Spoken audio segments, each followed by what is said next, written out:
Lève-toi, ça va être ton tour. J'ai toujours dit que j'étais plus adepte de la garde à vue plutôt que du garde à vous. Je ne croyais pas si bien dire. Ils ont de la chance, j'ai bien envie de papoter aujourd'hui. Mais ce n'est pas ça qui vous intéresse, n'est-ce pas?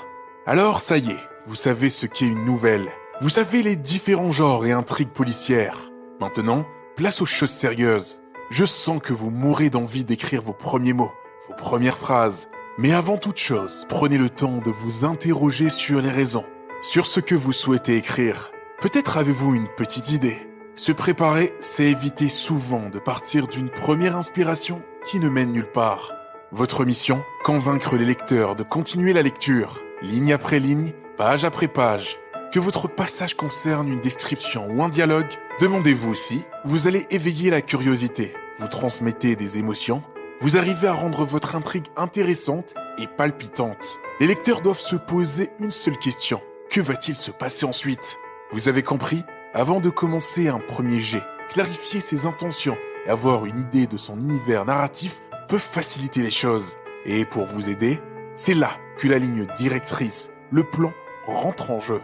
Le policier est sûrement le genre littéraire qui a le plus besoin de plans. Pour l'établir, inspirez-vous de vos œuvres préférées.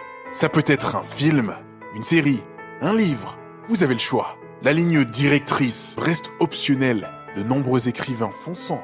Mais voyez celle-ci comme une aide pour lancer votre récit. Pour dessiner le squelette de votre histoire, voici quelques pistes qui peuvent vous aiguiller dans votre réflexion. Comment votre nouvelle commence-t-elle? Comment se termine-t-elle? Voulez-vous développer un portrait de personnage, une intrigue, une morale en particulier? Quel décor ou atmosphère souhaitez-vous explorer? Que doit-on retenir? Comment passerez-vous du début au milieu, du milieu à la fin? Quels événements vous permettront de faire basculer l'histoire, de susciter l'intérêt? Comment justifiez-vous aux yeux des lecteurs que le récit s'achève? Par rapport à votre récit, répondra-t-il à une question, à un thème précis? Quelles valeurs sont en jeu? L'amour? La haine? S'il y a une idée de vengeance, le personnage se fait-il justice lui-même ou bien laisse-t-il les autorités prendre le relais? Autre moyen de vous aider? Le fameux QQOQCCP. Qui? Quoi? Où? Quand? Comment? Combien? Pourquoi? Je vous ai perdu? Non? Bien. Cette liste de questions vous semble fastidieuse. Aucune obligation. Voyez ceci comme une aide pour démarrer. Choisissez ce qui vous paraît le plus pertinent. Plutôt visuel? N'hésitez pas à prendre des notes, créer des mémos ou des tableaux récapitulatifs afin d'avoir une vue d'ensemble sur votre projet à venir. Pour le support, tournez-vous vers des feuilles, un traitement de texte ou bien des photos. Pour rendre l'intrigue passionnante à lire, soyez rigoureux au niveau de la crédibilité. Documentez-vous. Nous sommes dans une ère où l'information est facilement accessible. Internet, livres, trouvez ce qui vous correspond le mieux. Si votre nouvelle se déroule dans une autre époque, ayez le souci du détail. Les livres d'histoire, les articles d'époque n'attendent plus que vous. Les lecteurs de policiers ne sont pas tous des professionnels du milieu, mais ayez tout de même quelques connaissances, que ce soit du déroulement d'une enquête ou bien des procédures policières. Cependant, dispensez-les de termes trop techniques. Revenons au plan. On peut le schématiser et le découper en 3 étapes.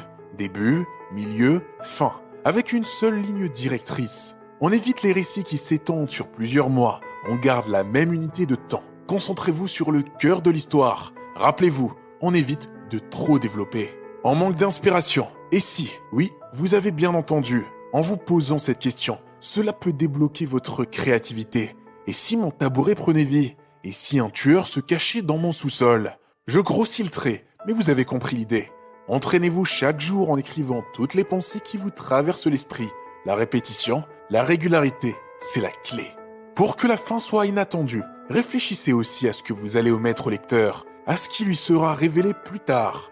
La révélation finale devra être surprenante, mais évidente. C'est pour cela qu'une vision globale dès le départ permet de plus facilement dissimuler par la suite. Mais on y reviendra.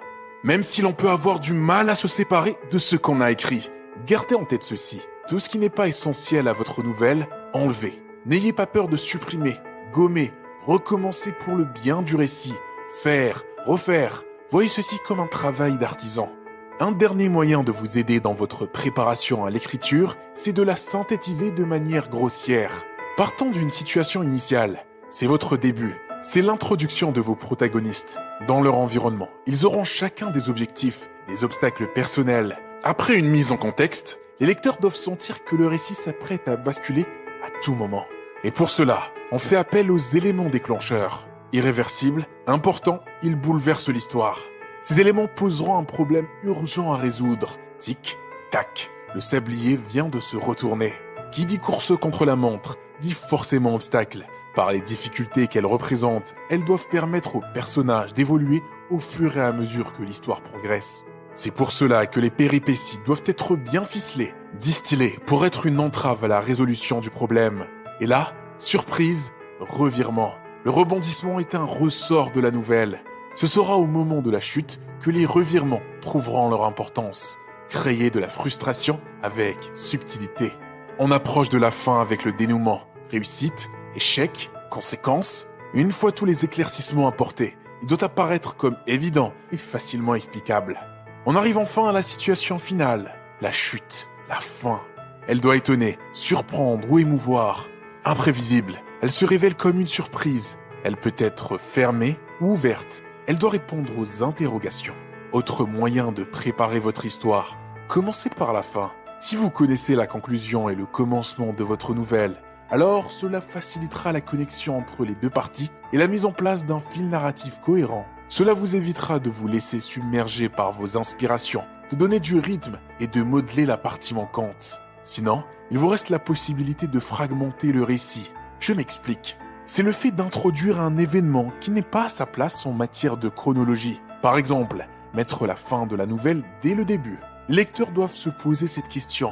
Le paragraphe, le chapitre que je viens de lire, se trouve-t-il en fait au début ou à la fin de l'histoire ? Cela vous paraît être une corvée plus qu'autre chose. Cela vous freine plus que ça vous aide. Eh bien, n'en faites pas. Ne pas établir de plan comme évoqué précédemment vous offrira dans ce cas une liberté totale. Pas besoin de schéma précis.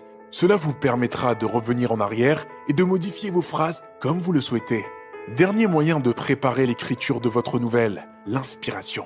Et pour cela, n'arrêtez pas de lire. Peu importe sous quelle forme, peu importe le genre, mais lisez le plus possible. Que ce soit des romans policiers ou non, des faits divers, lisez différents styles, comprenez-les. Notez comment les auteurs déploient les différents codes narratifs, les rebondissements. Cela vous permettra d'améliorer votre niveau d'exigence envers vous-même. L'actualité est un excellent moyen également de dénicher une information qui peut-être déclenchera votre processus créatif. Si l'on aime lire, on aime écrire. Et surtout, on lit par plaisir et non pas par devoir. Sur ces belles paroles, je vous remercie pour votre écoute. Allez, suis-moi. J'espère que tu es prêt.